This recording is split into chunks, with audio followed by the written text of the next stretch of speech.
Have you guys seen the intro for the Talking Heads podcast? I have. You'll see it soon I enough. have. It's been a while. Yeah, with the drums and everything going I off. think I've seen it. Anyway, hi everyone. Hi there. Hello. This is so professional. Welcome to the Talking Heads podcast. It is April 8th, 2015, at 8 o'clock in the evening. Yep. We are full of food and drink and merriment. I made pork chops today. Heartburn. They're freaking amazing. Oh, pork chops. All I had was ziti. I had pulled pork sandwiches yesterday, Ooh, and they were ziti delicious. Is good. Ziti is good. What is it? Ziti? Big ziti. Ooh, never had it. What? How? Yeah, but he eats weird food. How have you though. not had it? Jamie He does. I eat mostly German food. Ziti's kind of German. It has meat in it. It's more Italian. Oh, I guess. I don't know. It's like polar opposite of I the can't tell continent. because, my family's from different places, so it's just Europe. My family just eats food. That's it. It's just normal for us. Yeah, just food. They're like, well, we're not gonna eat this because it's Italian. No, they're like, this is food. We're gonna eat the shit out of this. It's not that we don't want to eat food because it's from a certain area. It's just our cooking style. It's where we're from, and that's just kind of the food that we have readily available to us. It's very Germanic and Dutch. Well, There's nothing I guess else ours there. is kind of weird Pretty much, yeah. because my grandmother's Native American and my grandfather's black, so Mm. the food's very food. It's turned into this thing. He Yeah, makes shepherd pie and venison, and he makes cornbread, fried chicken. I think we've made all of our viewers incredibly ravenously hungry now. good. I'm hungry. Now you know our pain. Well, we shouldn't be hungry. We just ate. Right. I just ate and I'm hungry again. And I don't. Okay. It doesn't normally happen. Let me I went tell to get you. my drink and I ate a pork chop, and now I'm hungry again. Dear Lord. All right. Well, let's just go ahead and introduce ourselves to people that don't really know us very well. I'd rather not. Jesus, Amy. My name is ADNX. This is weird. Uh, I am the Julie Beverly. from Maui. Oh, I'm sorry. We're going to do this again. I knew it would happen. Yep. We always do this. You go first. Okay. I am the Beverly Hillbilly. All right. I'm Julie from Maui. I don't know. I don't want to introduce myself. Hey, man, come on. It's awkward. It's weird. Okay, the other voice is Obsidian Aim. It's weird. It's weird. Does no one else find this weird? Introductions are always weird. Yeah, just a little bit, but something gotta do. So, what's everyone been up to? Let's just go ahead and just jump right in. What's been going on in the week? Vacation. Vacation, nice. I don't even know what's going on. Vacation's just kind of like sit around. What day is it? That's how I am every day of my life. Though. Am I always on vacation? No, but when you're not in class and you don't have to be places on certain days, it is a little bit disorienting. I know that feeling all too well. But you're in college. What are you studying? I'm studying studio art and English, writing. Kind of just. I haven't majored and minored yet, but I've. From what I've experienced, minors are completely and utterly useless. And I feel bad saying that, but I was a philosophy minor, so Yeah. that tells you anything. I don't know. I'm just in college to learn what I want to learn. Yeah. I honestly, I don't know. I don't really care as much about graduating as I should. I just kind of wanted to take like art classes and learn more, and English classes too, because I actually enjoy them. I loved English classes when I was in college. I've never had a good English class until I got to college. I've had a few that I can recall. But, yeah, like I said, I've been out of college for a few years, and I actually miss, like, actually going to classes. I don't know about anyone else here. I miss the experience. I picked the right people that went to the wrong college. What do you mean by that? You know, well, Aiden X and I went to the same college, a few years apart. I felt like our college was ran by special interest money, really, really deep into the ground, and like there were people there who cared. Like some of the professors were amazing. Oh yeah, and taught me a lot personally, like what I learned outside of the classroom and what I've been able to actually apply, you know, to life was wonderful. But people who ran the college they did not care for the kids' experience. I think corners were cut, and I don't know, like maybe I'm skewed because I left on sour terms. Well, I mean, good. No, I was gonna say, like I left on sour terms. I did not complete my last year because I felt like in 2010, when the economy was pretty screwed up, there was no prospect for a sociology major. Like zero. And I was like, great, I've wasted 3 years of my life, but in retrospect, I did not. Like, I learned so much through living. So I learned a lot. I guess, like, through the school itself, I felt shortchanged, but I would do it all over again the same way. I enjoyed it that much, though. Yeah, it's definitely a good experience. Yeah. I'm enjoying it. So, moral of the story, Amy, who's looking into college, is don't be a sociology or English major. Yeah, no. Yeah, but English is one of the things that I don't know. College itself just seems stupid to me. It's in desperate need of an overhaul. Like, college, like, the idea of college, like, the educational stuff, I like. The fact that you have to pay so much money for something that you may or may not even use for the rest of your life seems kind of... Yeah. What it is like, most of, like, the arguing point is if you go to college and you get the college degree, you're going to make a little bit more money on whatever job you're doing. And it's just a you fact. don't always do it, though. Like, my aunt went to college, and she can't even put her degree to work because... Well, it's not even the degree. It's just they see you have the college, you graduate from college, and you get paid. I don't know. This is what I hear. Like, it's so much pressure that you have to base this one decision, like, the rest of your life off of, like, this one decision. Yeah. Well, here's the thing, too. In other countries, well, most other countries, you don't have to pay this much money to go to college. There's one country, I can't remember if it's like Greenland or Iceland. It's one of those countries, like those Icelandic countries, yeah. One of those off-base countries. They have, like, up until you're 25 or something like that, they pay you for your education. Like, as long as you're in school or something like that, they will offer you a job. They will pay for you. They have free medical and, like, all this stuff is... As soon as you're out of college, you have a job based on your degree. And they have, like, the lowest crime rate and the highest education. Like, it's amazing. That's amazing. That is. It really is. Yeah, it really is. Yeah. Wish I were there now.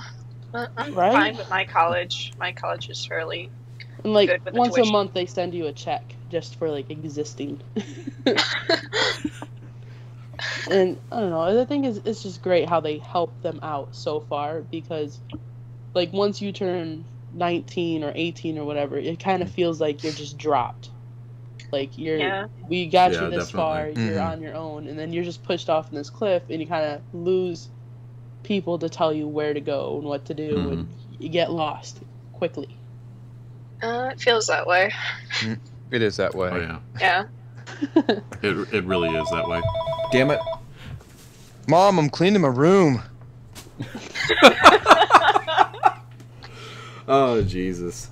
But going back to what Amy said, speaking of being dropped, you guys have heard about AngryJoe's video being taken down from YouTube by Nintendo, right? Yes. Yeah. Oh, Only just yes. recently, though. Well, it just happened recently. Yeah. I didn't know anything about it until. I'll work on the computer. But yeah, apparently, he got a copyright strike against his Mario Party 10 video. Amy, you've done a lot more research into it than I have, so you go ahead and explain what's going on. Right. Okay. Whoops. That kind of gave me away. I was paying attention to other stuff. Okay, so what happened is Nintendo had messaged Joe Vargas, I think his name is, AngryJoe on YouTube, that his content, his Mario Party 10 video, had contained content from another video of Mario Party 10. And AngryJoe was making money off of it because as long as you have an ad on the video, you're making money. And they want a piece of that, and they say pretty much he was stealing from them by not following their rules or some crazy stuff like that. So he had to take it down and stuff like that because of the new publisher something. Well, let me just go ahead and clarify a few things. I'm trying to find the link. Is that the new Nintendo policy?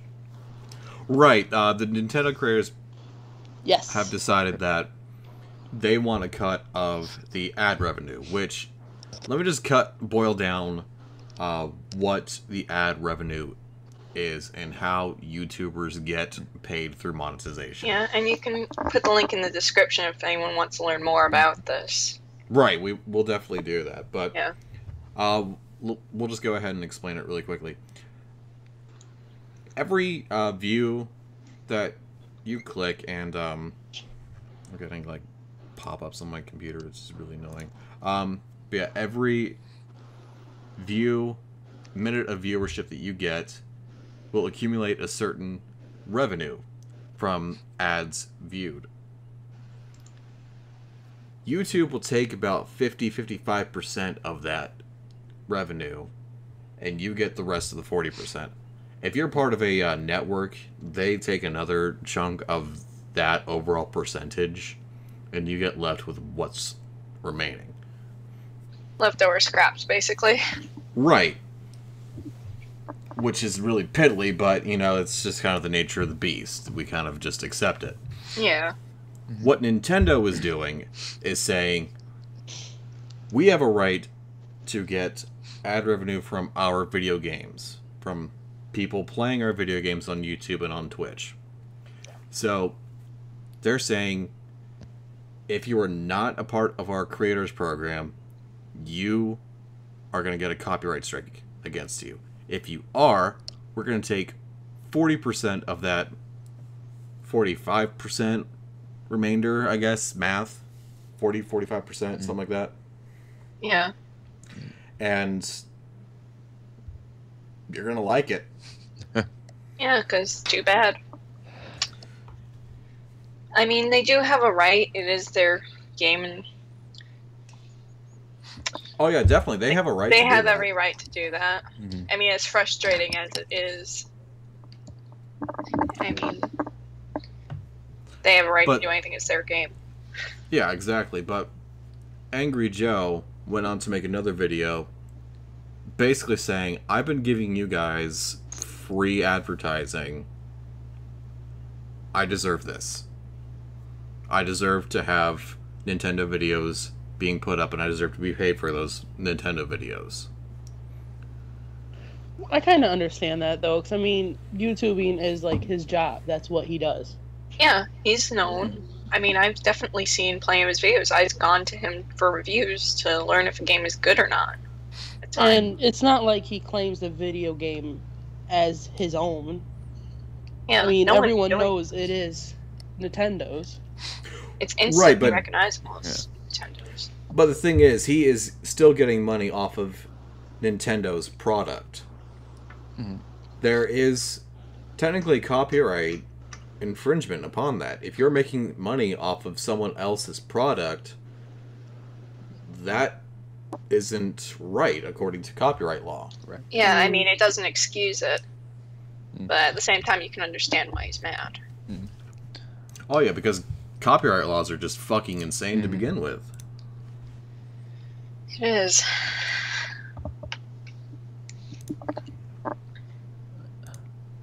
Here's a good point. At what point does a product, in this case a video game, become less of a product of who's selling it and more of a product of who has spent the money in paying for the game? Mario Party 10, which is a pretty new title, I'm sure he paid close to full price. Maybe he got a discount somewhere, but he's already given Nintendo money for the product. So it's not like he's just going out making money and Nintendo has not seen a dime. He's going out and telling people to buy more. He did add on to this, says that Vargas adds that he spent around $900 on his Wii U gaming setup, which includes the system, controllers, games, and more. But he laments that Nintendo, unlike other major gaming companies, need to monetize when I share my playlist sessions, which I guess, I don't know.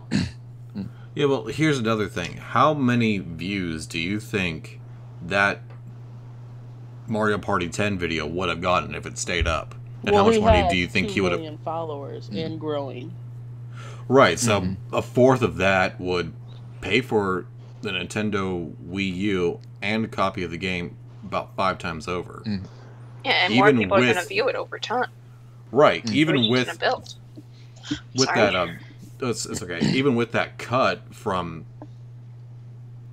either...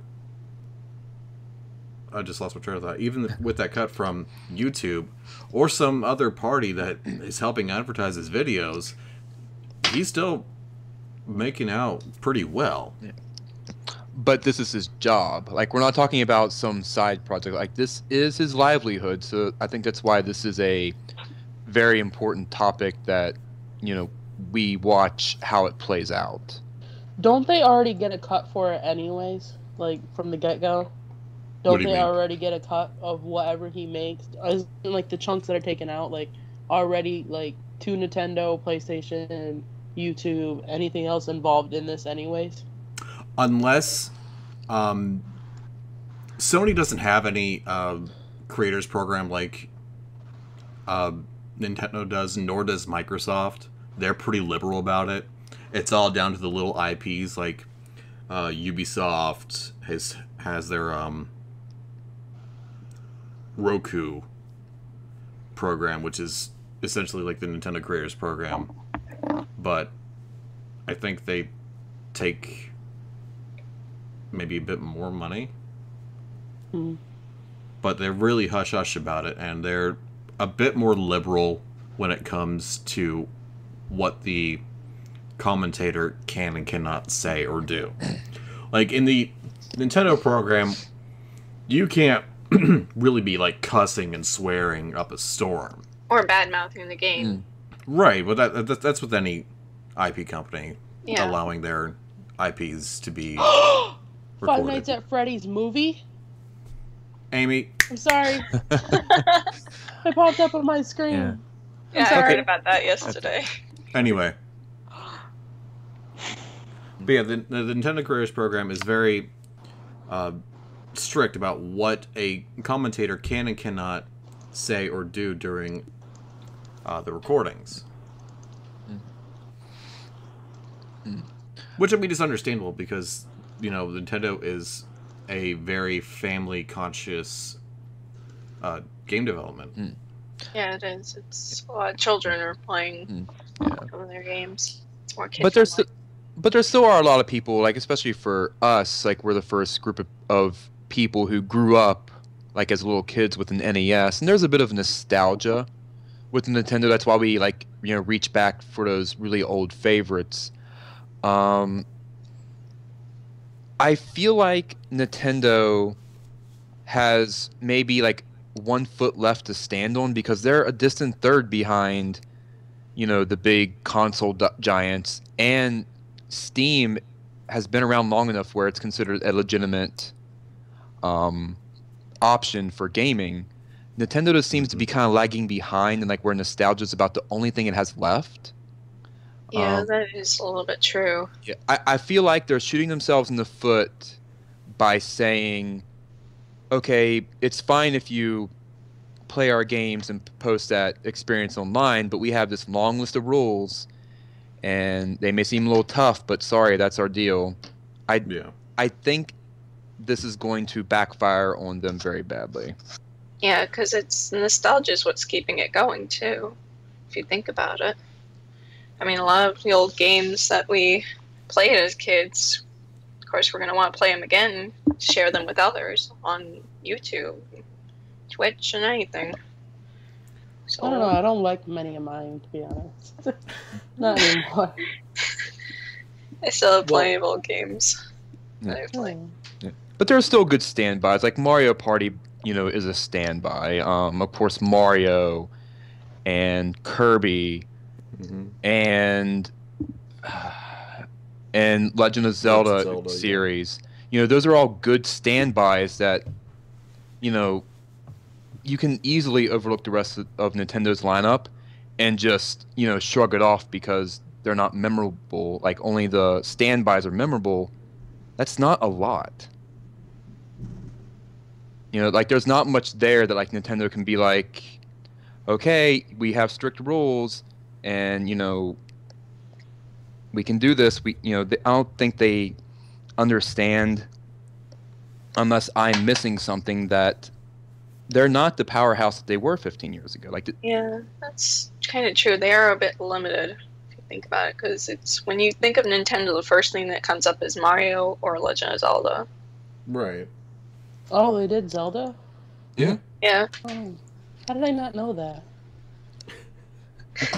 Well, I'm going to say this. In Nintendo's defense, I understand where they're coming from. I think they're a bit too strict with what they're doing, personally, but I do empathize with their standing. They are a company, first and foremost. They do have a right to make money off their IPs. Yeah, there's no doubt that they have a right to do this. It's just annoying. It's a matter of how the audience kind of is affected by it too. They got to think about that. Yeah. Well, honestly, the recording. They can make their own advertisements and they can sell their own game pretty well. Mm-hmm. As evident by the remakes. Let me remind you of the 3 Legend of Zelda games that have come out in the past few years? I thought it was 20. Well, it's just Legend of Zelda games. I thought it was 20. I mean, Nintendo's been criticized a lot for, beating a dead horse. But we're okay with that because it's beating, favorite dead horses. Well, here's the thing, too. Everyone is remaking their games now onto newer platforms. And I mean everyone. Yeah. Dark Souls 2, for fuck's sake. Really? Really? Now, I will say this, like, a lot of remakes, like, you have to remake the right game. You can't just throw a slightly prettier, you can't run a game through a slightly more powerful system and call it a remake, which I feel happens a lot. But, oh yeah, I've been playing through Black Mesa, and that was done really well, but that was done by a third party. Yeah, that was a third party. But of course Nintendo, with all their resources, they can make remakes and do them beautifully, and they do. Oh yeah. Yeah. Have you guys seen the new Majora's Mask? Beautiful. I've seen a little bit. It's fucking gorgeous. I want to play the original. I just I can't stand, like, I understand Nintendo's gripe, like, you know, someone's making money off their product and they're not seeing a piece of the pie. However, he's like, this individual has already given Nintendo the money because he's bought the product that they provided. Now is part of Nintendo's product the experience that comes through the TV. Right, for that individual. Nowhere has Joe Vargas, AngryJoe, made any kind of agreement with Nintendo saying, I will advertise the Wii U in exchange, you know, you give me money. Nowhere has he done that. Yeah. And it's not just one person making money off of Mario Party 10. It's everyone playing a Nintendo game that is getting ad revenue from it that could be spent on Nintendo products. So they are effectively losing money, even though people like us, little YouTubers, and big YouTubers, don't get much money from it. Yeah. Everyone's making money but Nintendo. And that's why they're making this creators program. No, it's genius. I don't think Nintendo, like, if this was, let's say for some reason Gabe at Steam came up with this idea, I think people would be like, there'd be a different reception. You know, like, I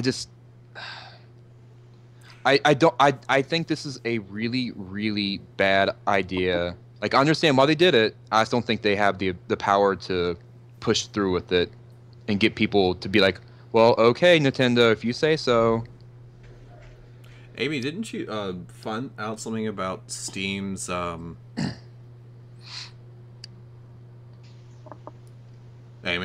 Yeah, no, I was waiting for you to finish.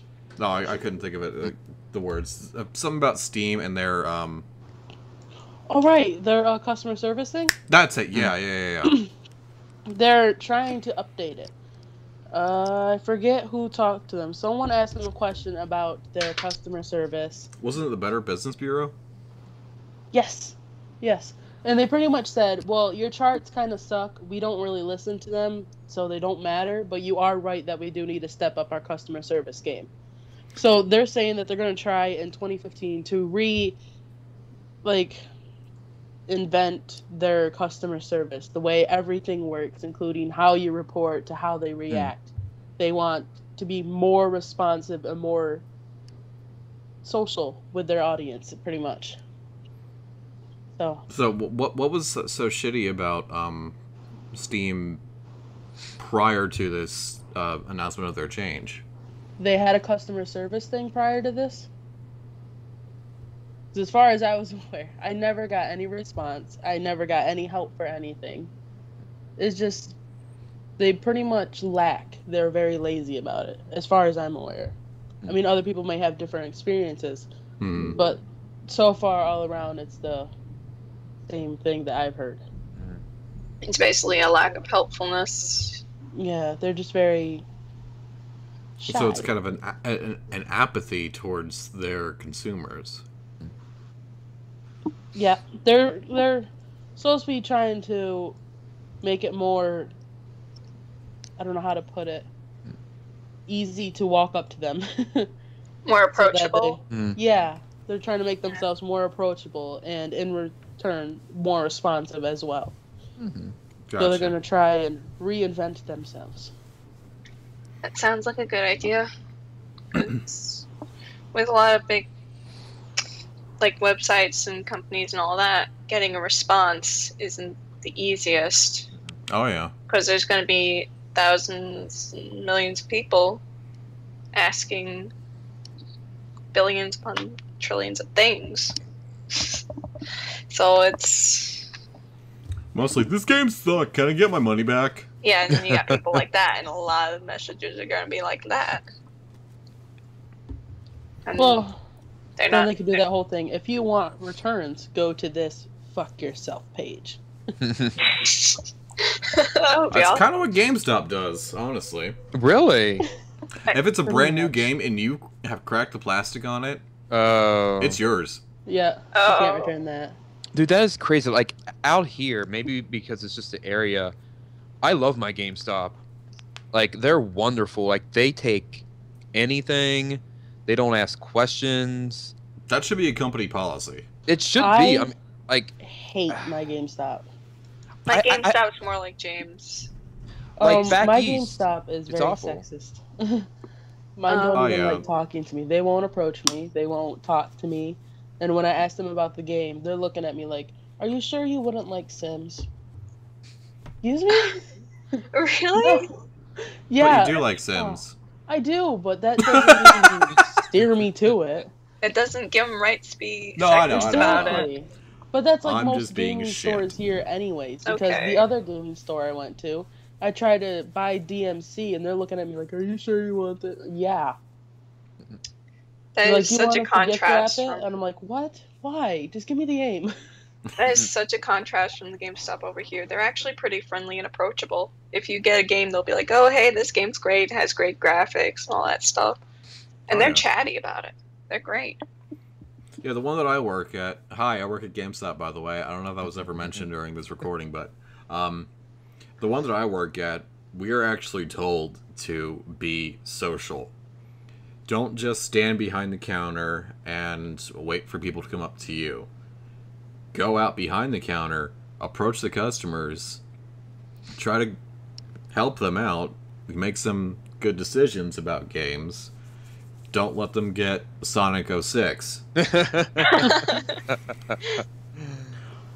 Mine were just pretty shitty in the fact that they didn't, like, I even had a game store worker even tell me that girl gamers didn't exist. And then got kicked out when I continued to tell him, like, "How do you even know I'm a girl? Just because I have boobs? What if they're fake?"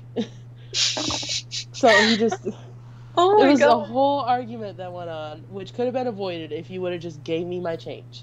So there are people that are really like that in real life. Seriously, Yeah. I thought it was Huh. like an internet. I thought that like, was just an troll online thing. Yeah, I thought it was just a That's troll amazing. thing, but he Amazing. like legitly looked at me and was like, "Are you sure?" And I'm like, "I've never had anybody ask me this about a video game." That's Am I insane. sure I want to play? Yeah, I'm pretty sure I want to play a game. It was just ridiculous, and I haven't been in there since. I haven't been to pretty much any game store since that accident. Like, I just... Oh my god. I don't blame you. That Oh, yeah. Because... I feel embarrassed as an employee You about that should. experience. You should. Because I need to that's go up there and just start ridiculous. smacking some bitches around. I've never heard that from a person. It's ridiculous. Like, I didn't walk either. up- I thought it was like a jokey troll thing that happens every now and then in games. I Like- mean, I've done research like on the online harassment before, and I've seen that stuff, and I've never experienced that stuff. So that was amazing. But that's... Oh my god. That was thunder. Let's go ahead and wrap this up before my power goes out. Gosh. Final thoughts about Nintendo Creators Program and AngryJoe. Go. You're being stupid, Nintendo. This isn't in 64 days. You need all the help you can get. Back off. Yeah, I mean, they have a right to do that, but at the same time, it's also AngryJoe was kind of helping them.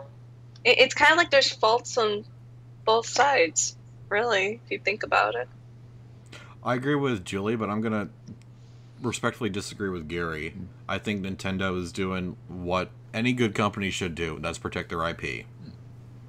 It's both a good and a bad idea, really, because it is frustrating a whole lot of people, myself included. I'm a little bit frustrated hearing that. I mean, yeah, I'm frustrated too as a content creator, but As someone know. who wants to record, like, Legend of Zelda, per se, like, record that series, it's a little bit frustrating to hear that I gotta kind of, like, walk on eggshells around them and try to avoid doing anything to get copyright strikes. I mean, so long as you don't, as long as you're signed up Sounds with like the a party content, there. it's the thunder, like I said. But yeah, as long as you're signed up with the Nintendo Creators Program, you're fine. Yeah. That's I mean- pretty much it. I mean, the I rules don't. understand why they do it, but the way they go about doing it just seems a bit like a hassle. I mean, even Well- if you sign up, it's still there's rules. It's kind of like, what if you say the wrong thing, whether it's by accident, whether you don't realize it? What then? They're gonna get It's kind mad. of like they're forcing you to be on their side. Yeah. Well, even still, like when the content creators program first came out, their website was overloaded with applicants. So even with people bitching about Nintendo being these neo-Nazis, people are willing to play ball because they love Nintendo games. Of course. I miss a good Kirby game. Gary, you and I need to play a Kirby game. I tried to coming play up soon. with him and just no. It's just the nostalgia, and maybe Nintendo has enough of that nostalgia power where they can do this and be like, hey, this is how we want to do it now. And if enough people say okay, then, you know, by mob rule or however you want to put it, Nintendo may survive this ordeal. Well, time will tell. So. Time will tell. Yeah. And it will. final thoughts on Steam updating their customer service. I think that is just great. If they actually manage to get it done and it is more approachable and friendly towards the users, that's going to be great. Yeah, I'm stoked for it. Yeah. I haven't. I mean, I've only had Steam for 3 months now. I have not had one problem, which is good. You know, everything's run beautifully. You've only had Steam for 3 months? I've only had a gaming computer for 3 months. That's why I'm so noob on everything. Well, that's fine. Yeah, no, it's wonderful. But in the I use age, my laptop, which is shit. yeah. In the age of big companies looking awful, I think this is crucial for Steam to be very vocal about addressing shortcomings and being very aggressive in advertising. We're making changes. Here they are, and then implement them. Well, I think Valve and Nintendo both are taking pages from the same book and being upfront with what they're doing. This is what we're doing. This is how we're going to apply things. Here you go. Take it or leave it. It's just that Steam seems to be a bit more humble than Nintendo, which can be a good or a bad thing. True. Well, hopefully Steam delivers. Hope both companies deliver. Yes. Definitely. Well, I think that's about all that we have time for. All right. Thank you guys for listening and or watching. If you liked what you saw and heard, you're probably not going to see much. I'll find some interesting little fucking graphic to show you guys. But anyway, if you guys liked the video, please leave a like and a comment down below. And we're going to leave you with this little question. How do you feel about the Content Creators Program? Do you support it? Do you hate it? Do you want more of it? Do you not give a fuck? I mean, that's a legitimate answer, too. Yeah. Yeah, that is. I am so excited for this movie. Jesus Christ. I've already been forced to watch it, thanks to Neil. Well, All right, you it guys. also says it may not occur. Alright. Let's end the podcast. Thank you guys for watching. Yes. All right. Thank you for Thank you. watching. Have a good day, guys. Bye-bye. Right. Bye.